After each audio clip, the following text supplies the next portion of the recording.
Welcome to the Lucky 3 Ranch, home of the Loveland Long Ears Museum and Sculpture Park, and Meredith Hodges and her champion mules and donkeys.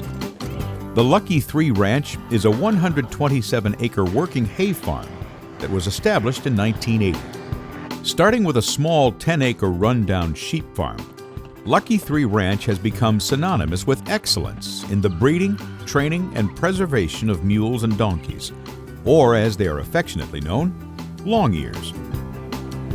For over 40 years, Meredith Hodges has trained and rehabilitated equines, developing a specialized process called athletic conditioning. Her training regimen has led her and her mules to world championships, challenging long-held beliefs about what mules and donkeys can accomplish.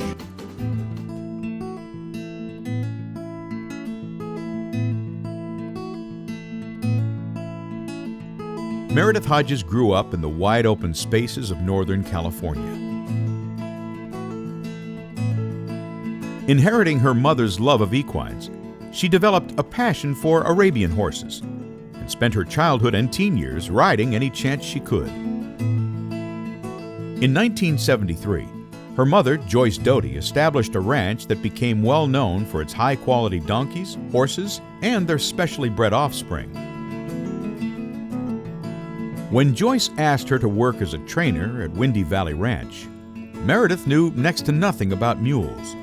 I was like, training mules, now wait a minute here. Playing with babies is a lot different than playing with an adult mule. Now I know what these adult mules are like.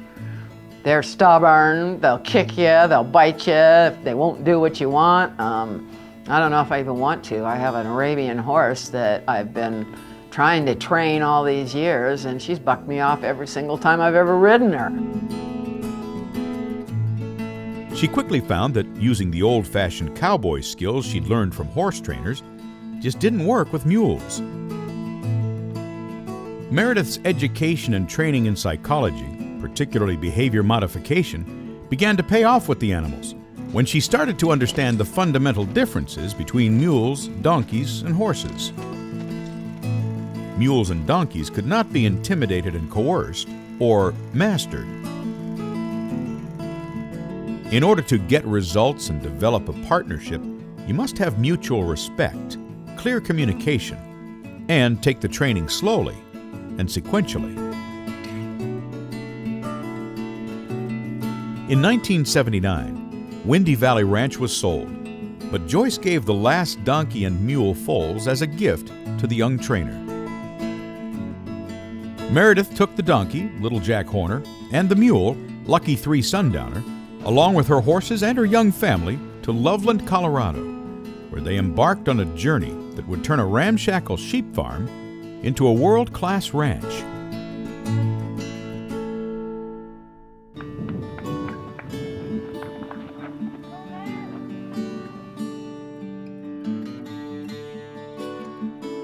When I moved out here, I did have kind of a vision of what I wanted to see this place become. So I don't think I really saw the dirty little sheep ranch that was sitting here with all of these different kinds of fences and these sheds that were 4 feet high that a horse couldn't even get into. And we didn't have a tractor. So I had a shovel, and I just picked up my shovel and started digging out on the 2 acres where I wanted my barn to be, where these sheds were. But this was like a major archaeological dig when we got started. We found fences underneath the ground. I found out that the 4-foot sheds that I thought were sheep sheds were only 4 feet deep in manure, and they were actually 8 feet high. It took us 2 years to dig this out with a shovel.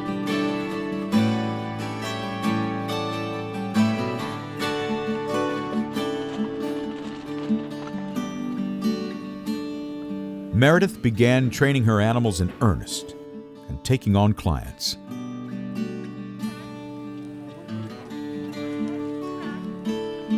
At that time, there was not much information available about training mules or donkeys.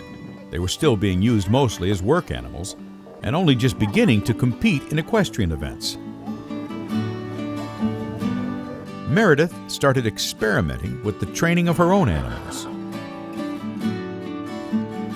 She began filming most of her training sessions, watching and studying the footage. This gave her an extraordinary perspective and attention to detail, which eventually brought about a passion for dressage, a discipline whose name literally means to train. In 1986, Meredith established the Colorado Donkey and Mule Society to share what she was learning and to create a community for other long-ear enthusiasts. She searched out other trainers from multiple disciplines to broaden her skills in dressage, driving, reining, and combined training. In 1987, she met respected horse trainer Richard Schrake and found a kindred spirit in the understanding of resistance-free training.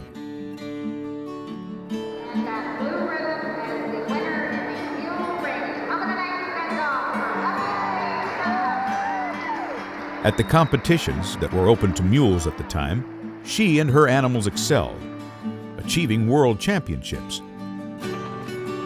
She took Lucky 3 Sundowner to 4th level dressage, the first time a mule had ever reached that stage.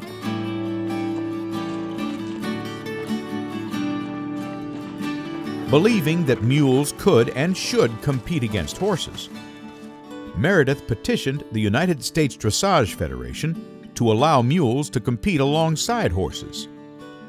It was an uphill battle, but in 2004, mules were finally accepted by the USEF and permitted to compete.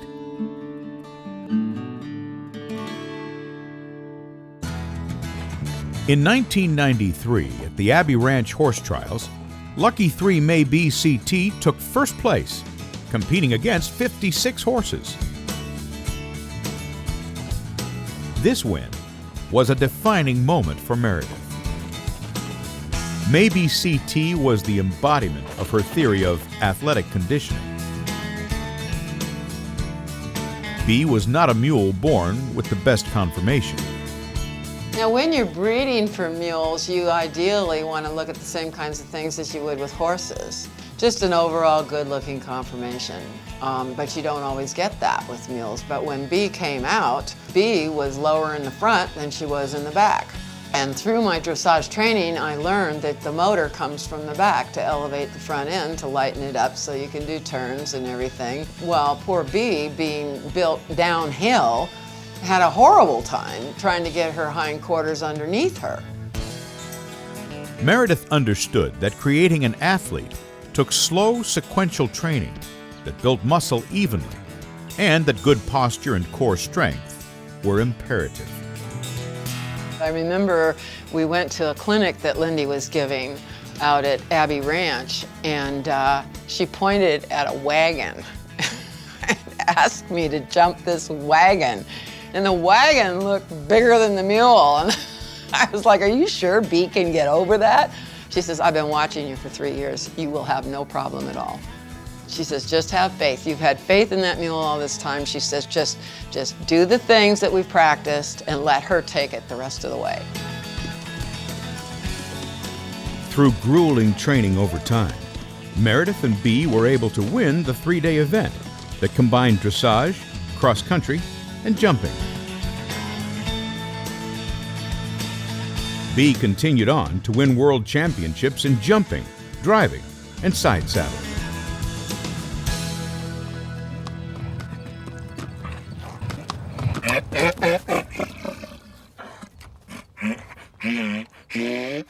Not to be left out, Lucky 3 Ranch Donkey and Sire Supreme, Little Jack Horner, let it be known that he would also like to train and compete. Cute little Jack Horner, who was a wonderful little donkey and could not understand why the mules got all the attention. He wanted to do everything that the mules were doing. Meredith used the same training philosophy she used for her mules, plus a little creative inspiration. So I went out to train my donkey to canter, and cantering was not happening. Well, this is one of the things about training mules and donkeys that's very interesting, because they really give you reason for pause. reason to stop and think about how you are asking them to do, what you want them to do.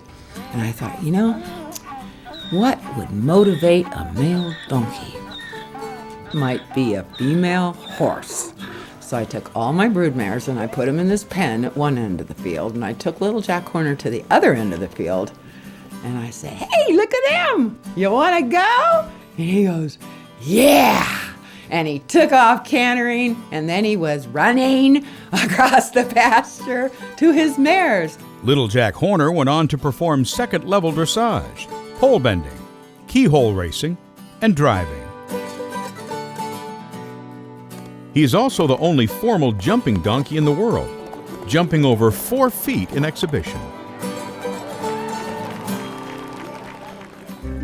In 2002, her training program became a long-running, award-winning television series on RFD-TV.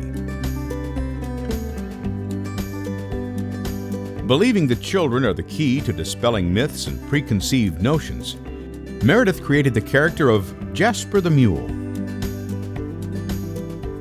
Collaborating with Cowboy Hall of Fame artist Bonnie Shields, they developed a children's book series chronicling the adventures of Jasper and his friends. But guess what?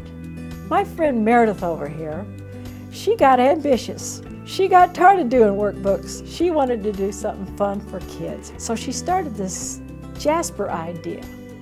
And she kind of wrote this story about Jasper. And of course, if she wanted it to come out in a book form, she needed an illustrator. Well, bless her heart, she called me. After years of trial and error, the core principles of training mules and donkeys proved to be incredibly successful for not only training long ears over their lifetimes, but also in rehabilitating damaged and abused animals.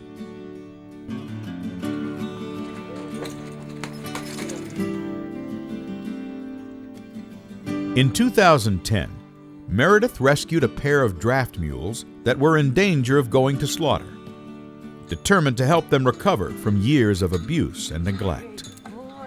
This proved to be one of her biggest challenges. Over the course of a year and a half, Meredith worked diligently with these gentle giants, Rock and his partner, Roll. Even though Rock had sustained unimaginable injuries, he became a model student and inspired even more insight into the value of athletic conditioning. Using the slow and sequential training she had perfected, Rock's therapy sessions enabled him to enjoy the last year of his life and bond with the humans who cared so deeply for him. Although Meredith was unable to save him, Rock continues to educate even after death by becoming a part of the Lucky 3 Ranch exhibit, a journey of hope that documents the rehabilitation efforts and includes his skeleton. Roll has adapted to the loss of his partner and is a healthy and active part of Lucky 3 Ranch. She has also championed the use of mules and donkeys in therapeutic riding. Meredith lends both her financial support and her expertise as a trainer and clinician to various hippotherapy organizations. Determined to break the stereotypes of long ears, Meredith's lifelong passion for mules and donkeys has led her on a path of advocacy. Meredith continues to fight and champion fair treatment for mules and donkeys worldwide through education and appealing to committees, legislature, and reaching out to the general public. Outspoken and passionate, her tribute to the animals she loves can be seen immortalized in the bronze sculpture of her champions that grace the ranch.